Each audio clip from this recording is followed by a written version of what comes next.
Doctor Baba Saheb Ambedkar जयंती कब मनाया जाता है। आज बात करेंगे डॉक्टर बाबा साहेब अम्बेडकर जयंती क्यों मनाया जाता है। वीडियो में पूरा बने रहिएगा। डॉक्टर बाबा साहेब अम्बेडकर का मानना था कि वो एक वर्गहीन समाज गढ़ने से पहले समाज को जाति विहीन बनाना पड़ेगा।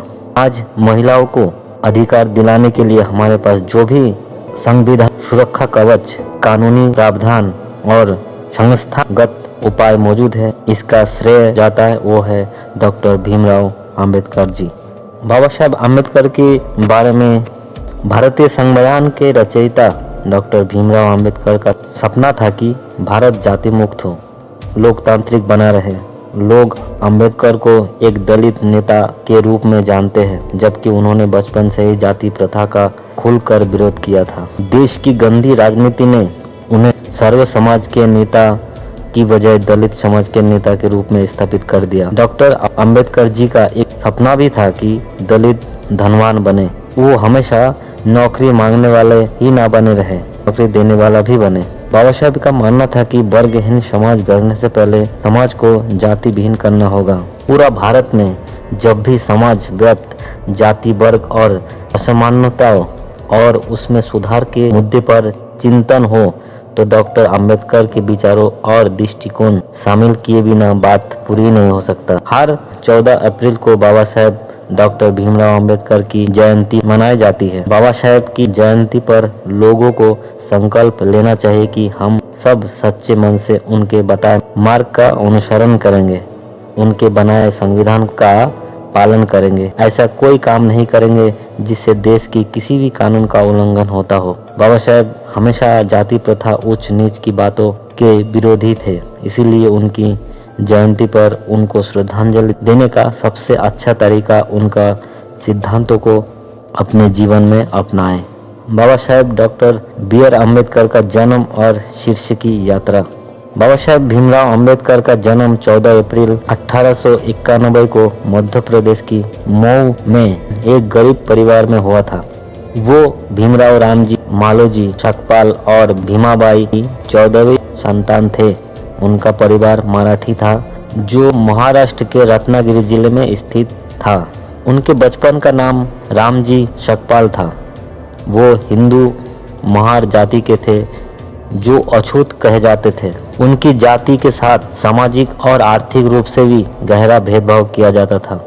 एक अस्पृश्य परिवार में जन्म लेने के कारण उनके बचपन कष्ट में बिताना पड़ा था।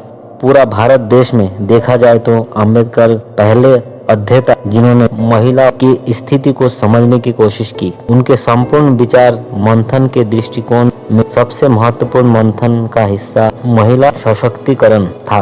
अंबेडकर ये बात समझते थे कि स्त्रियों की स्थिति सिर्फ ऊपर से उपदेश देकर नहीं सुधरने वाली, इसके लिए कानूनी व्यवस्था करनी होगी। हिंदू कोड बिल महिला सशक्तिकरण का असली आविष्कार है। इसी कारण अंबेडकर हिंदू कोड बिल लेकर आए थे। हिंदू कोड बिल भारतीय महिलाओं के लिए सभी मर्ज का दवा थी, पर अफसोस ये बिल संसद में पारित नहीं हो पाया और इसी कारण अंबेडकर ने कानूनी मंत्री पद का इस्तीफा दे दिया था। स्त्री सरकारों के प्रति भीमराव अंबेडकर का समर्पण किसी जुनून से कम नहीं था। डॉक्टर भीमराव अंबेडकर का मानना था कि भारतीय महिलाओं के पिछड़ेपन की मूल वजह भेदभावपूर्ण समाज का व्यवस्था और शिक्षा का अभाव। शिक्षा में समानता। अंबेडकर के विचार स्पष्ट थे। उनका मानना था कि यदि हम लड़कों के साथ साथ लड़कियां भी शिक्षा पर ध्यान देने लग जाए, प्रगति कर सकते हैं। शिक्षा पर किसी एक ही वर्ग का अधिकार नहीं होना चाहिए। समाज के प्रत्येक वर्ग को शिक्षा का समान अधिकार है। नारी शिक्षा पुरुष शिक्षा से भी अधिक महत्वपूर्ण है, क्योंकि पूरी पारिवारिक व्यवस्था की धुरी नारी से उसे नकारा नहीं जा सकता। अम्बेडकर को प्रसिद्ध मूल मंत्र शुरुआत ही शिक्षित करो से होती है। इस मूल आज कितनी महिलाएं शिक्षित होकर आत्मनिर्भर बन रही है। बाबा साहेब अम्बेडकर के कुछ जो विषयों में मास्टर थे वो हिंदी, पाली, संस्कृत, अंग्रेजी, फ्रेंच, जर्मन, मराठी और गुजराती जैसे 9 भाषाओं के जानकार थे। इसके अलावा उन्होंने लगभग 21 साल तक विश्व के सभी धर्मों का तुलनामूलक रूप से पढ़ाई की थी। डॉक्टर अंबेडकर अकेले ऐसे भारतीय हैं जिनकी प्रतिमा लंदन संग्रहालय में कार्ल मार्क्स के साथ लगाई गई है। इतना ही नहीं, उन्हें देश विदेश में कई प्रतिष्ठित सम्मान भी मिले हैं। भीमराव अंबेडकर के पास कुल 32 डिग्री थी। डॉक्टर भीमराव अंबेडकर के निजी पुस्तकालय राजगृह में 50,000 से अधिक किताबें थी। ये विश्व का सबसे बड़ा निजी पुस्तकालय था। जब 15 अगस्त 1947 में भारतीय स्वतंत्रता के बाद कांग्रेस के नेतृत्व वाली नई सरकार बनी तो उसमें डॉक्टर अंबेडकर को देश का पहला कानूनी मंत्री नियुक्त किया गया था। 19 अगस्त 1947 को डॉक्टर अंबेडकर को स्वतंत्र बनी संविधान मसौदा समिति के अध्यक्ष नियुक्त किया गया था। 26 नवंबर 1949 को संविधान सभा ने उनके नेतृत्व में बने संविधान को अपना लिया था। अपना काम पूरा करने के बाद बोलते हुए डॉक्टर अंबेडकर ने कहा था, मैं महसूस करता हूँ कि भारत का संविधान स्वसाध्य है, साथ इतना मजबूत भी है कि देश को शांति और शुद्ध दोनों समय जोड़कर रखने में सक्षम होगा। मैं कह सकता हूँ कि अगर कभी कुछ गलत हुआ तो इसका कारण ये नहीं होगा कि हमारा संविधान खराब था, बल्कि इसका उपयोग करने वाला मनुष्य ही गलत था। अंबेडकर ने 1952 में निर्दलीय उम्मीदवार के रूप में लोकसभा के चुनाव हार गए। मार्च 1952 में उन्हें राज्यसभा के मनोनीत किया गया। अपने मृत्यु तक उच्च सदन के सदस्य भी रहे। डॉक्टर अंबेडकर ने 14 अक्टूबर 1956 को नागपुर में अपने लाखों समर्थकों के साथ एक सार्वजनिक समारोह में एक बौद्ध भिक्षु से बौद्ध धर्म ग्रहण कर लिया। राजनीतिक मुद्दों से परेशान अंबेडकर का स्वास्थ्य बिगड़ता चला गया। 6 दिसंबर 1956 को डॉक्टर अंबेडकर की नींद में ही दिल्ली स्थित उनके घर में मृत्यु हो गई थी।